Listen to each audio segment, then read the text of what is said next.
At Maurice's, we're all about great jeans. You know, the ones that fit you just right. The ones that go from work days to weekends and everywhere in between. The ones that simply make you feel good. Because you don't just wear jeans, you live in them. With 25 sizes, 5 lengths, and 6 denim brands, you've got options. And fit experts in every store to make jean shopping easier. Find great jeans starting at $29.90 in stores and at Maurices.com.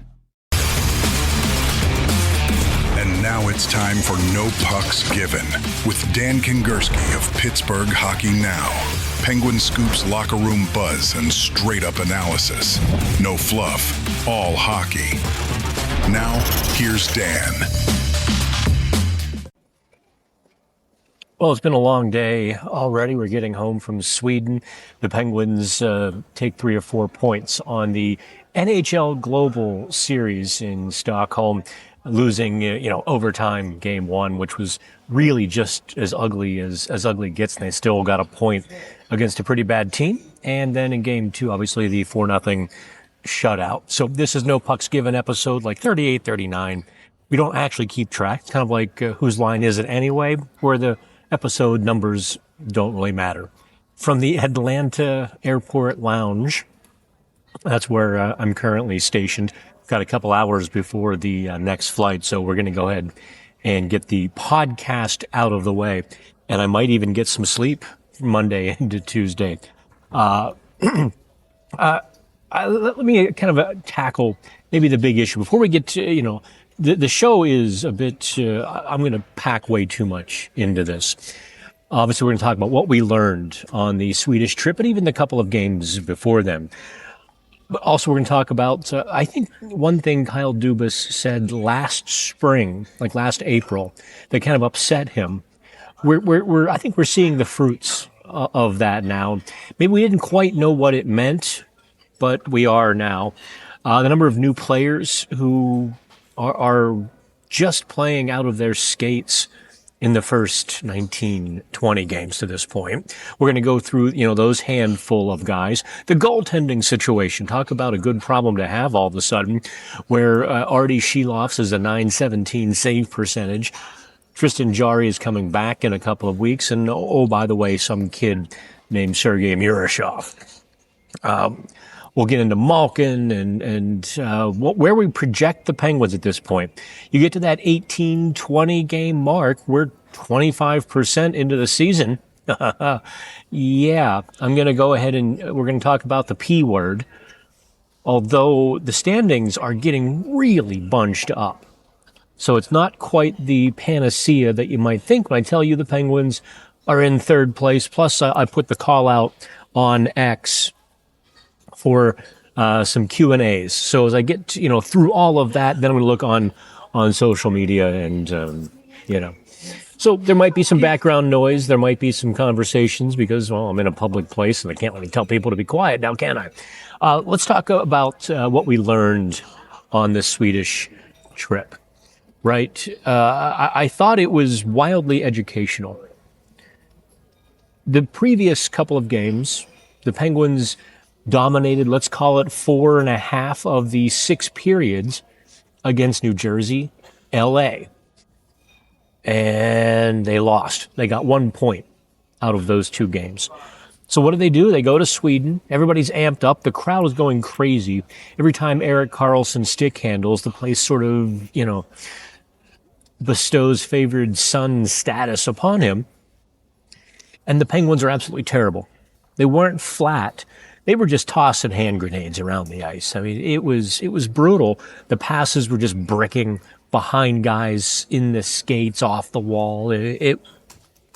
At no point were they in any way connected. So you think, okay, they're going to get blown out.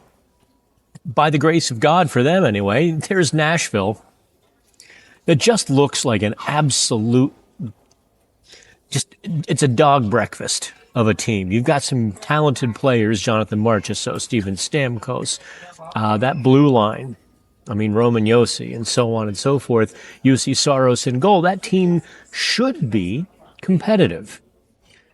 They're not. My goodness. They They are poorly put together. They play they play heavy. I'll give them that, but I won't give them much more, quite frankly. So the Penguins actually shut them out 58 minutes, 50 seconds. I had my post-game story written, and I know better. A 1-goal lead late in the third period. I'm like, okay, let's get through this. We can do it. And of course, the tying goal then becomes very polarizing. I hope that you all read my stuff on Saturday, Friday night, Saturday, whenever you got to it because of the time difference. Who was at fault? Because I don't know about anybody else. My social media blew up, Friday night, Saturday morning. It was Evgeny Malkin's fault. And I didn't want to be rude. Or, in this case, because I understood why people thought it was, in fact, Malkin's fault. That tying goal on Friday, because the goal was scored from where Malkin lined up on the faceoff.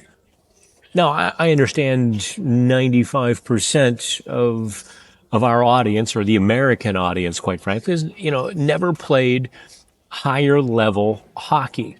So they didn't understand that Malkin had a job to do. Right off the faceoff, he used to go to the point and go, especially with a win. If it's a loss, then he adjusts. But Sidney Crosby won the faceoff, and so it wasn't that Malkin vacated his spot. Malkin actually went to his spot, and there, things sort of spiraled from there. And Penguins are just a terrible overtime team. They can practice it all they want. Mike Sullivan tried for a couple of years. Dan Muse can hold 2-hour practices. He just doesn't have the horses anymore. Overtime is so much a little bit of luck, but also it just seems the younger players are better in overtime. Sidney Crosby can't get in the corner and grind away 5-on-5 in overtime. So fast forward to Sunday, and I thought that was the interesting game, because that told me everything I needed to know. It really did. And so let me kind of build the base out from there. What the Sunday game told me, because they started brilliantly. I don't know if you could hear on the television broadcast. I mean, we actually really couldn't see the TV broadcast. There were no replays in the building, or very few replays.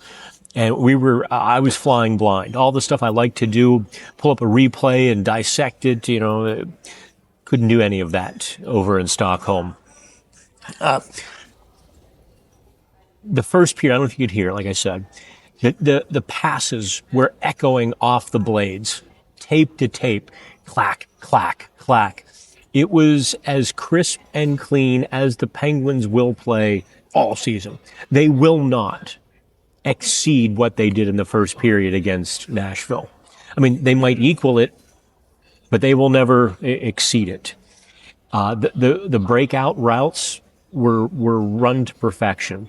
You saw a couple of the plays, kind of the wheel around where the center kind of dips deeper into the zone and gets a running start out.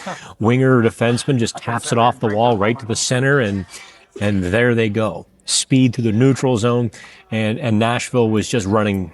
They were chasing to catch up for the entire first period.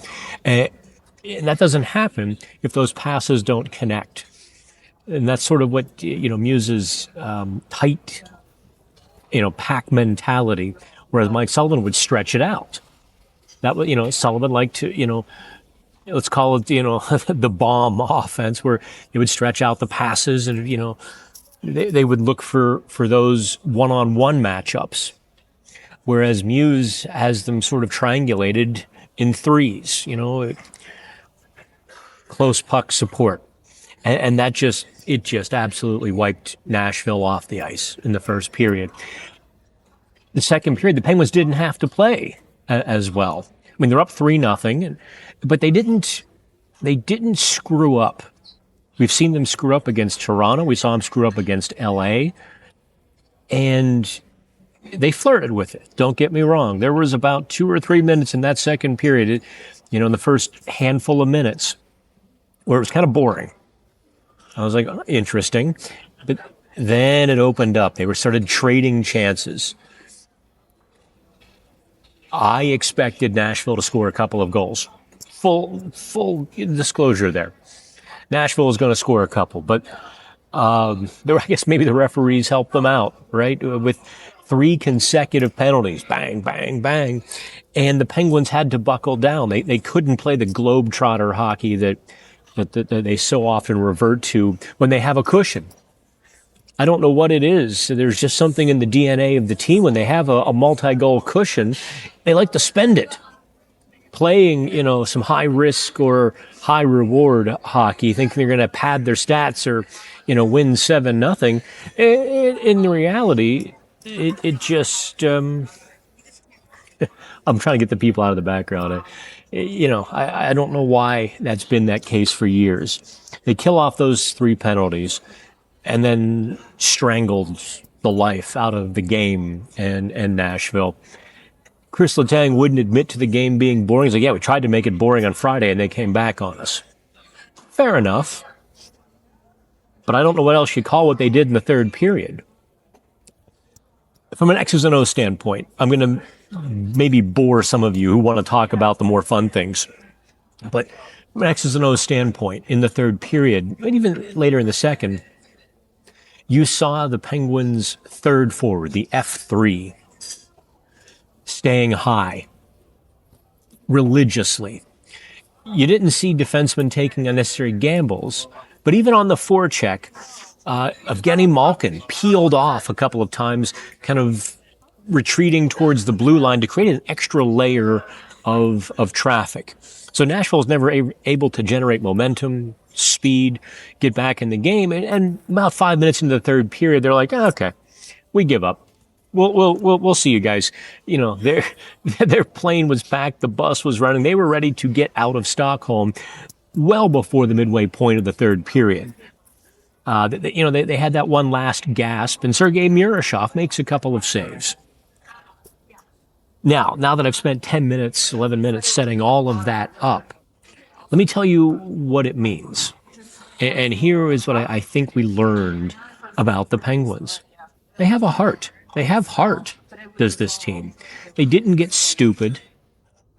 I mean, they flirted with it, and they were able to actually correct and learn from recent mistakes. You and I have watched this team for now a couple of years, more than a couple of years, just absolutely self-destruct in that situation. Give back leads. Maybe they win, maybe they don't. They led the league in giving up multi-goals, couple years running. So we learned that they actually, dare I say, are for real. This is no longer a fluky start. This is no longer sort of that, oh, that's cute. They have an 8-game point streak. They're 8-2-2. It won't last. We're 20 games in. They just got, they were, until Sunday, they were 1-3-2 in their last 6 games. And yet they came out and submitted one of their best efforts. That should tell you everything you kind of need to know about the core and the DNA of this current team.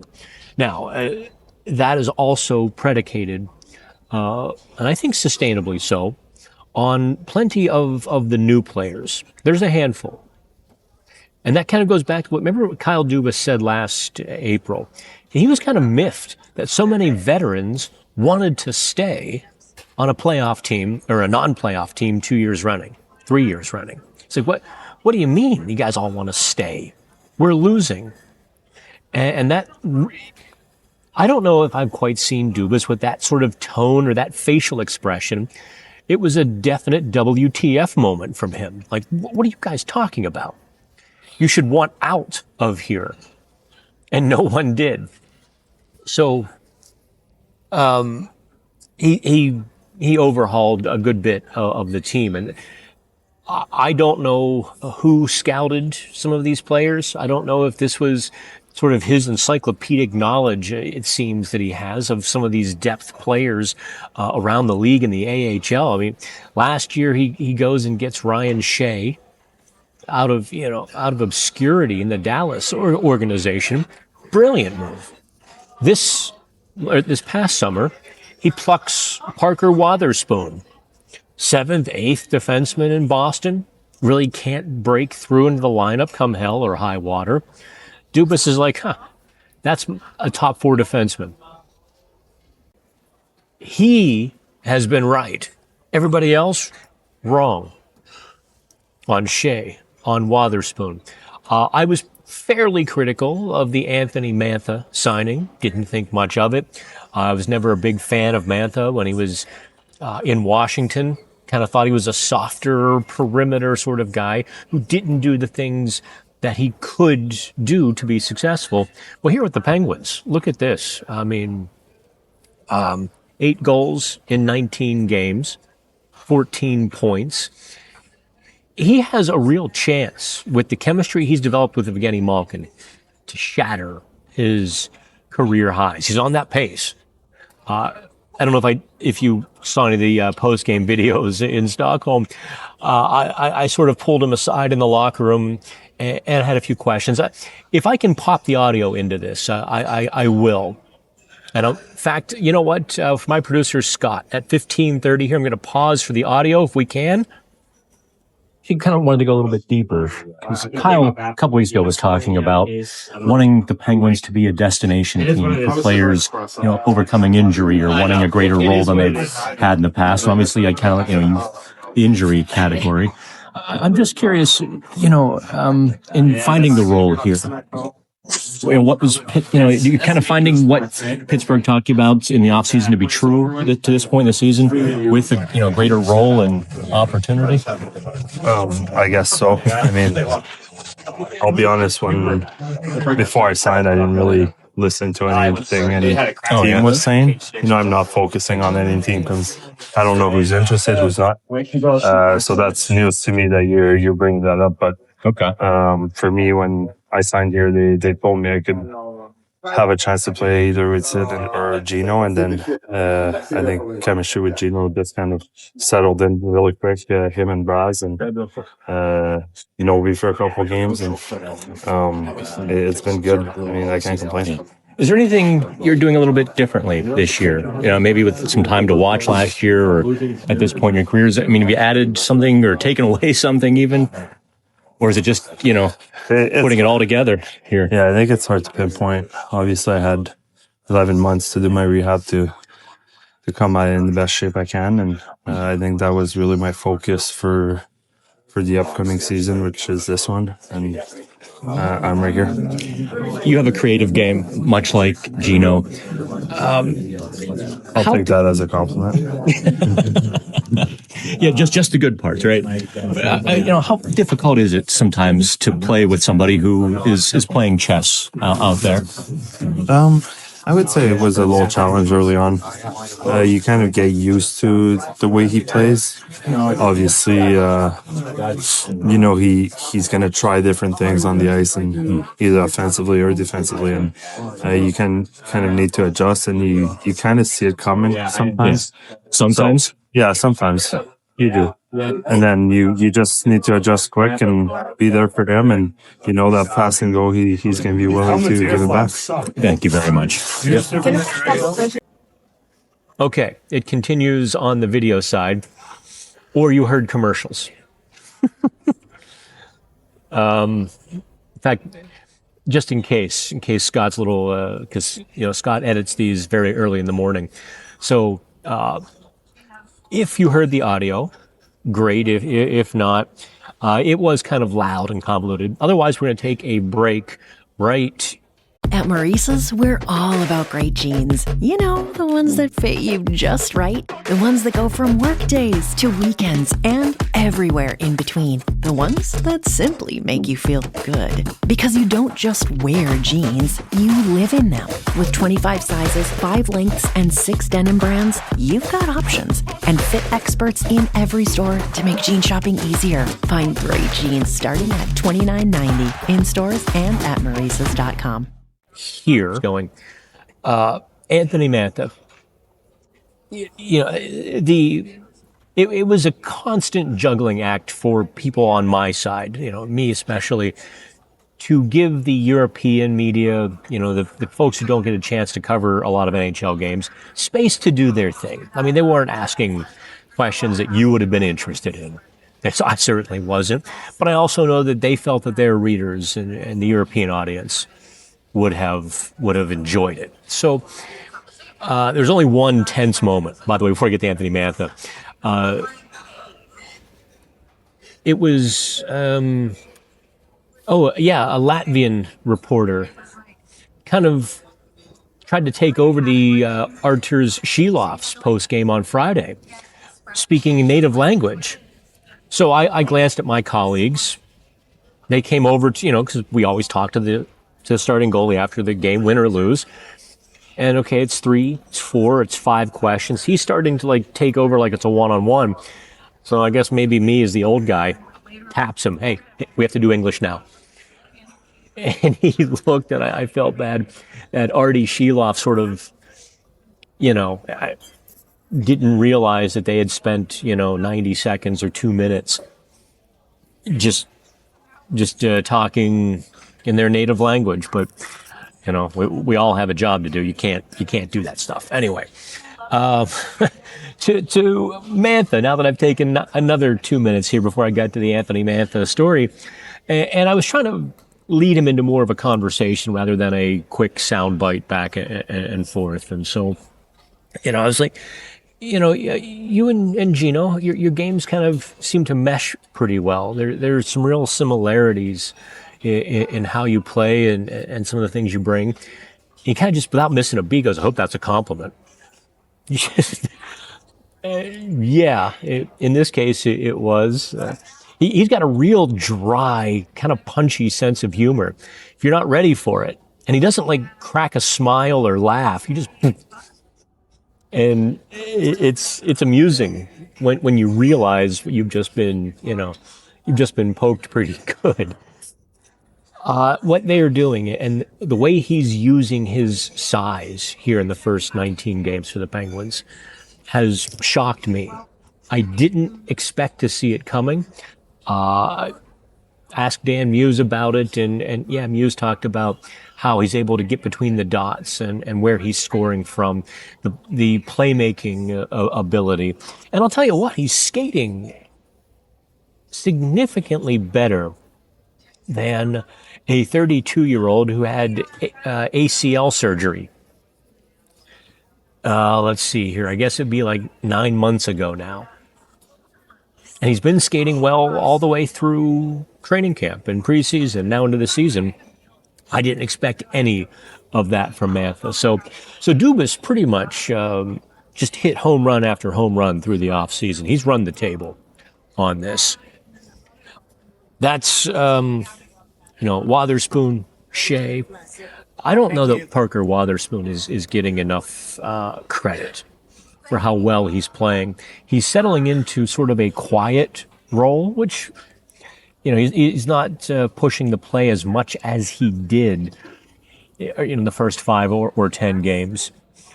But that's in part because he and Erik Karlsson have sort of formed this symbiotic pair, and Karlsson is just going off.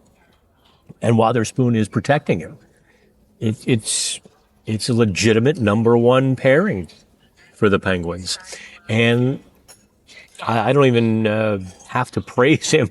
Parker Wotherspoon's a player when I have to talk about him, it's probably a bad thing. He really, he's maybe adopting a same number too, not coincidentally, as Marcus Pettersson, adopting a lot of that very quiet, stable, consistent, puck-moving role with the Penguins. Have I mentioned all the new players? Oh, no, I haven't gotten to Artie Šilovs yet. Another move that I was really dubious on because he made 10 games in the NHL last year before the Canucks, Jim Rutherford, Patrick Allvin said enough. No, this can't go on. Sent him back to the AHL, where he spent the rest of the season. Kevin Lankinen came in, took his job, and even though Thatcher Demko really struggles being healthy, in fact, he's on the IR again this season, They still traded Sheloffs for just a fourth-round pick. That's all he was worth. And with the Penguins, with this pretty strict goalie rotation, .917 save percentage. You'll take that. I'm not going to tell you he's been perfect. The rebound control has been spotty. He has the last couple of games greatly improved that. And I think when Sheloffs is on his game, I'm starting to get a beat on him. His glove is much better when he's on his games. I mean, the first month of the season, his glove was a brick. And that contributed to that rebound, or the lack of rebound control. But Sergei Miroshov, how much fun is it to watch, a goalie who could be special? There's a calm, a poise, a presence with Miroshov. None of this is out of the ordinary for him. He's not making spectacular diving windmill saves. He's not also in the process over maneuvering like Marc-Andre Fleury did in his first handful of years. He's calm and he stays within the pipes and he's on every angle. He also understands the game. Where puck comes near, paw on it, done. Play over. So it's entirely sustainable because he's not doing anything that you don't expect a goalie to do, but he's adding those little details to the game that maybe Penguins goalies have failed to do in the last. But let's be honest. I mean, Tristan Jarry had a couple first halves of the season, which he was an all-star. But then the second halves would always sort of bite him.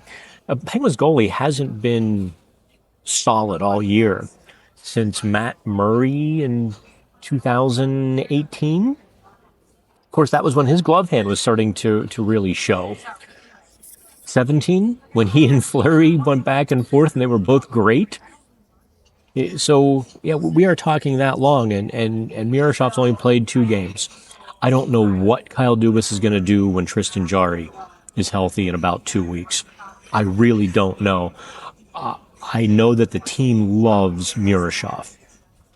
Loves him. Management loves him. Players love him. The players are already bought in. The things that they are saying about him, they didn't say these things about Sheloffs or Jarry. The players are genuinely impressed by him. Take it for what it's worth, right? You always have to kind of nitpick or sift through what's a cliche, what's just a general compliment to the media, and what is real, what's authentic and genuine. Chris Letang was like his preparation. He comes to the rink every day knowing, what he needs to do, and he works on it, and you can see it in the results. That was sort of a genuine comment, especially since one of the European reporters really asked him sort of a grenade question right before then. I felt bad. I don't know if he was Finnish or Swedish, but he asked Chris Letang if he thought he would make the Canadian Olympic team. It's like, whew, brother, just back up, man. Just duck. Letang handled it pretty well. Dodged it with, there's a lot of good players, we'll see. But, I mean, 2 seconds of research, and Letang's not even, it's not under consideration. They're down to 30 players, and maybe 10 years ago. Let me see what else I've got here on the notebook that I wanted to get into. Here is my there's my notes. So I guess we've gone through Murashov. Let me tell you a bit about Murashov's game, though. In addition to the cool, calm, collected, poised, aware game that he plays, I want you to watch his glove hand. At Maurice's, we're all about great jeans. You know, the ones that fit you just right. The ones that go from work days to weekends and everywhere in between. The ones that simply make you feel good. Because you don't just wear jeans, you live in them. With 25 sizes, 5 lengths, and 6 denim brands, you've got options. And fit experts in every store to make jean shopping easier. Find great jeans starting at $29.90 in stores and at Maurice's.com. He has got a slick mitt. He'll flash the glove side just a bit. He'll give shooters just an inch, knowing full well that his glove is faster than the puck. He'll give it and he'll just take it right away. So he has, I think that also. Watch his. I don't know what to call it. So I'm gonna maybe use a layman's term here, or the modified butterfly, and the fact that he doesn't flop. You don't see him going down. You don't see him caught sprawled on the ice. You don't see him lunging or reaching. He's always has his feet beneath him, so he's able to go laterally or even forward to take away an angle. He's made a lot of difficult saves just with routine because he's already taken away the net. And all right, so in the final few minutes here before I get to the Q&A, playoffs. For all of the Penguins winning, 10 wins to this point, they're only 2 points ahead of the Rangers, 2 points and 1 game in hand ahead of the Rangers for being out of the playoffs. They're in third place. They could be, 2-game losing streak, or even just, a couple of ties, a couple of overtime losses over 2 games. They could be out of the playoffs, or out of the playoff seeds. So that's the interesting thing. 10 days to Thanksgiving. I don't know that means a whole lot with this Eastern Conference this year. That magical Thanksgiving sort of pole in the track, because it's going to be so tight. There's going to be 4 teams within 2 points all season. Second place out of the playoffs back in, wild card and in and out all season. Having said all of that, I look at the meat the Penguins have left on the bone in some of these games, but I also look at what they have available to them without making a trade. I think we can probably agree that Philip Tomasino has been far too comfortable being invisible. His NHL run is a good guy. I hate to say this, coming to an end. Tommy Novak is elevating his play. We're starting to see that spark that earned him a 3-year, $3.5 million contract. But there will be a couple of spaces that, whether the Penguins want to bring up Tristan Brose, whether it's Sam Poulin, those would be bottom 6 substitutions, and I think they would add to the lineup, both of them, quite frankly. I'm kind of rooting for Sam Poulin. That guy has gone through hell and back twice at this point. Is 6 years more than 6 years since he was drafted. The personal issues and everything that he's gone through. And he had a great training camp. He's putting up a solid season already in Wilkes-Barre Scranton. If you're going to need a 4th-line winger, you'd have to look at him. Or even a 3rd-line winger. You look at Poulin over Tristan Brose, who really is limited to playing center. And that's going to be Brose's issue getting to the NHL, because Kindle showed us that he's a much better center than a winger. When Muse put Kindle back at center on Sunday, that 3rd line jumped again. I don't think you can take him out of that spot, but you also can't put Bros on one of the wings. So that's going to be his thing. Rutger McGroarty made his season debut Saturday for Wilkes-Barre.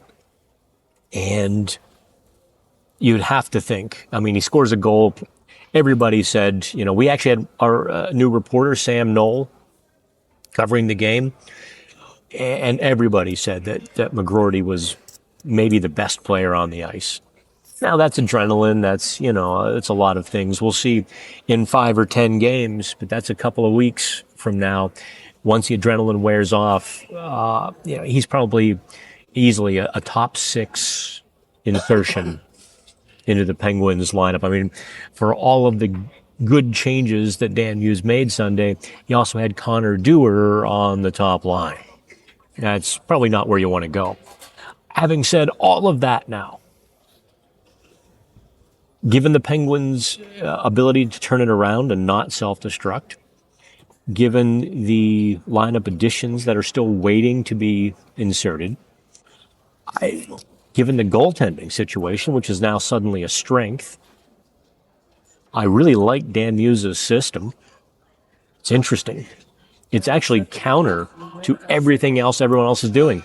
Everyone else right now, all the other coaches are trying to copy Carolina, and they're playing like a man-to-man high in the zone. Muse has gone the other way, and they're playing a zone high in the zone, a zone defense high in the defensive zone, and then playing man-to-man down low.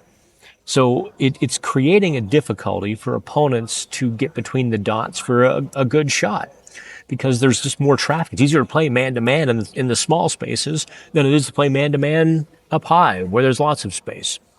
So, if I had to bet, I'm not going to bet my bottom dollar on it.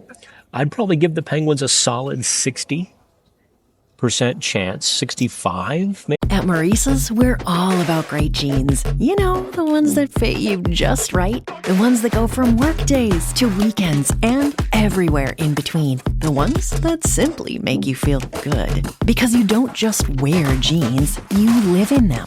With 25 sizes, 5 lengths, and 6 denim brands, you've got options. And fit experts in every store to make jean shopping easier. Find great jeans starting at $29.90 in stores and at Maurices.com. Maybe, of making the playoffs. All right, let me check. Let me see if I got any good Q&A, because I got a bunch of weird ones last week when I did this. I obviously posted some of the meals I had in Stockholm, and for what odd reason, I'm now like I was trending in Sweden because of some of the things I was eating, and people were like, "Oh, that's great! You should try this, try that." And now, like, I don't know where they're coming from. Like, people in the Mediterranean are just blowing up my Twitter. I don't get it, but let's see here. So, anyway, there's one question I'm gonna get to here. That's from Jim, our buddy Jim Stripsky. Why is Tomasino still on the roster? He's had plenty of runway to show he deserves a roster spot, and I don't think he's shown enough to stay. I'm gonna go ahead and agree with you. I don't need to belabor it. I hate piling on players. He's just too comfortable being invisible. He really, Mike Sullivan was on him last season to be harder on the puck, more effective and efficient and physical on the walls, to make a greater effort to get between the dots, to be on the right side of the puck in the defensive zone. He's improved since the Penguins acquired him last November, and his game was a mess. But in that process to improve, it looks like he's sort of given away a bit of that offensive flair too. And he's not doing the other things well enough to offset the lack of offense. So if he's not scoring, he's not really helping you. I see McGroarty up in a couple of weeks.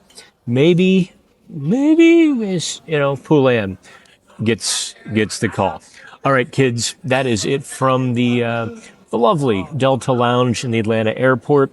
You will probably hear this on Tuesday morning. Hopefully the sound was pretty good, and I don't have to re-record this. In the meantime, eventually I will, in fact, get home. I don't want to see the dust bunnies floating through my house, but I'm sure there's a few. They breed. And if you also like to do laundry, I'll tell you where I live. In the meantime, have fun. At Maurice's, we're all about great jeans. You know, the ones that fit you just right. The ones that go from work days to weekends and everywhere in between. The ones that simply make you feel good. Because you don't just wear jeans, you live in them. With 25 sizes, 5 lengths, and 6 denim brands, you've got options. And fit experts in every store to make jean shopping easier. Find great jeans starting at $29.90 in stores and at Maurices.com.